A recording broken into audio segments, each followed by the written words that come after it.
Breaking news. Pulivendula ZPTC ఉప ఎన్నికల్లో TDP విజయ డంకా మోగించింది. కూటమి అభ్యర్థి లతారెడ్డి భారీ మెజారిటీతో గెలిచారు. వైసీపీ అభ్యర్థి డిపాజిట్ కోల్పోయారు. పులివెందుల జెడ్పీటీసీ ఉప ఎన్నికల్లో టీడీపీ అభ్యర్థికి పోలైన ఓట్లు 6,716, వైసీపీ అభ్యర్థికి 683 ఓట్లు మాత్రమే పోలయ్యాయి. 4 దశాబ్దాల తర్వాత పులివెందులలో ఎన్నికలు జరిగాయి. గతంలో ఏనాడు పోలింగ్ వరకు ఎన్నికల దశ రాలేదు. ఏకగ్రీవంగానే అభ్యర్థి ఎన్నిక జరిగేది. ఈసారి మాత్రం పులివెందుల జెడ్పీటీసీకి ఉప ఎన్నిక పోలింగ్ జరిగింది. ఈ పోలింగ్లో టీడీపీ అభ్యర్థి లతారెడ్డి విజయం సాధించారు. ప్రస్తుతం బీటెక్ రవి, టీడీపీ నేత, లతారెడ్డి భర్త బీటెక్ రవి మాట్లాడుతున్నారు. లైవ్లో చూద్దాం. తర్వాత రెండో పాయింట్ వచ్చేసి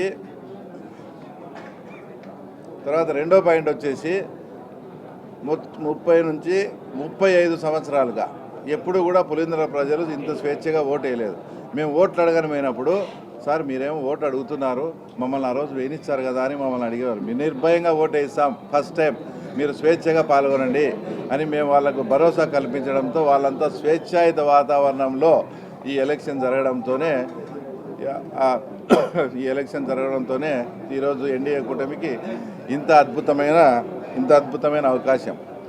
ఇంకో పాయింట్, అందరూ కూడా ఇది వాళ్ళకు డిపాజిట్ కూడా రాలేదు అంటే ఇది అని ఏదైనా చిన్న డౌట్ కానీ కన్ఫ్యూజన్ కానీ ఉంటే అది నేను చేస్తా ఇప్పుడు. ఎందుకంటే మేము ఎలక్షన్ పోయినప్పుడు కానీ అక్కడంతా కూడా అందరూ కూడా వాళ్ళ క్యాడర్ అంతా కూడా మాతో టచ్లోకి వచ్చి, సార్ ఈ 5 ఏళ్లలో మమ్మల్ని సర్వనాశనం చేశాడు, ఎగ్జాంపుల్కు పాడా అని చెప్పేసి 200 నుంచి 250 కోట్ల బిల్లులన్నీ పెండింగ్ పెట్టాడు. ఎలక్షన్ అయిపోయి కౌంటింగ్కి మధ్యలో ఆయనకు అవకాశం ఉంటే 400 కోట్లు మెడికల్ హాస్పిటల్కి వేసినాడు. కానీ మేము కార్యకర్తలంతా ఇట్లా ఇబ్బందులు ఉన్నామంటే మా కార్యకర్తలకు కూడా అతను ఇచ్చి సావలేదు. కాబట్టి మేము మొత్తం అతనికి సహకరిస్తాం. అతని అహంకారానికి, అతను ఎక్కడో ఆకాశంలో కూర్చున్నట్టున్నాడు, అతని అహంకారానికి అతను బాగా కొవ్వు పట్టి ఉన్నాడు సార్. మేము ఖచ్చితంగా ఆ కొవ్వును కరిగిస్తాం, ఈసారి ఎలక్షన్స్లో మీకు సపోర్ట్ చేస్తాం అని. ఇంకా అసలు నేనన్నా ఆయనకు అని చెప్తానా, వాళ్ళు మాట్లాడిన మాటలు కానీ యాజ్ ఇట్ ఈజ్ జగన్మోహన్ రెడ్డికి కానీ వినిపిస్తే ఆయన ఆత్మహత్య చేసుకుంటాడు. అలాంటి పదజాలము పులివెందుల వాళ్ళ క్యాడర్ వాడి నాకు సపోర్ట్ చేసినందువల్లనే ఇప్పుడు ఆ తర్వాత ఇంత అద్భుతమైన విజయం. తర్వాత ఇక్కడ 4వది ప్రధానమైన పాయింట్ ఏంటంటే అక్కడంతా కూడా అరటి రైతులు మొత్తం. అంటే పులివెందుల మండలంలో ఎక్కువ అరటి రైతులు. అక్కడ ఎర్రబల్లె చెరువు అనేది ఒకటి చాలా ఇంపార్టెంట్. చిన్న పని చేస్తే కూడా ఆ తర్వాత ఆ ఎర్రబల్లె చెరువు నిండుతుంది. అంటే హెచ్ఎన్ఎస్ఎస్ ద్వారా చిన్న వెంటు పెడితే ఆ పనిని పోయి రైతులంతా పోయి అడిగితే కూడా ఏ రోజు స్పందించకుండా అవంతా కూడా పొంగనూరు పెద్దిరెడ్డి రామచంద్రాడికి పోవాలి. ఇక్కడ నిన్ను ఓట్లు వేసి 35 ఏళ్ళు 40 ఏళ్ళ నుంచి వాళ్ళను ఓట్లు వేసినా వేయకుండా మీరే గుద్దుకొని చేసి ఆ ప్రజలకు ఇవ్వకుండా అక్కడ పెద్దిరెడ్డి రామచంద్రాడి వాళ్ళ ఊరు పీబీసీ అంటే పొంగనూరు బ్రాంచ్ కెనాల్కి పోవాలని ఎక్కడ నీళ్ళు ఇవ్వకుండా పోవడంతో మేము మొత్తం మా కూటమి నాయకులంతా సీఎం గారితో మాట్లాడి అధికారులతో మాట్లాడి అక్కడ వెంటు పెట్టించి అక్కడ వాటర్ అందించడం. ఈ 4 కారణాల వల్లనే మేము ఊహించిన దానికన్నా కూడా తర్వాత ఎక్కువ మెజార్టీ ఈరోజు ఆ తర్వాత అక్కడ వచ్చింది. ఇంకో విషయం కూడా స్పష్టంగా, అంటే వాళ్ళది ఎంత బలం అనేది చెప్పేదానికి మీరు కూడా లాజికల్గా ఆలోచించండి. మీ ద్వారా రాష్ట్ర ప్రజలు కూడా చెప్తున్నా, రీపోలింగ్ అడిగింది వాళ్ళే. తర్వాత 2 రీపోలింగ్ వచ్చినాయి. రీపోలింగ్ కన్నా ముందు పోలింగ్ అయింది ఒక బూత్లో 400 ఓట్లు పోల్ అయితే, రీపోలింగ్ తర్వాత 350 ఓట్లు 360 ఓట్లు పోలైనాయి.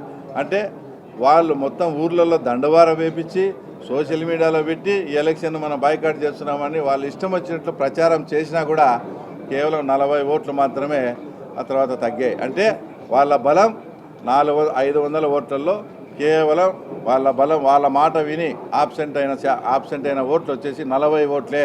ఇప్పుడు ఆ రకంగా క్యాల్కులేషన్ వేసుకునే కూడా ఖచ్చితంగా వాళ్ళకు వచ్చిన 682 ఓట్లు నిన్న వాళ్ళ ఆబ్సెంట్ అయిన విధానాన్ని బట్టి చూస్తే 2 కరెక్ట్గా టాలీ అవుతున్నాయి. అంటే వాళ్ళ బలం 500 ఓట్లలో వాళ్ళు చెప్తే బాయ్కాట్ చేస్తున్నామని వాళ్ళు చెప్తే వినకుండా అందరూ హాజరైనారు. వాళ్ళ మాట వినింది కేవలం 40 ఓట్లు మాత్రమే అనేది ఆ తర్వాత నేను మీ ద్వారా తెలియజేస్తూ ఉన్నా. ఒక్కసారి మా ముఖ్యమంత్రి గారు ఎంతో ప్రజాస్వామ్యవాది.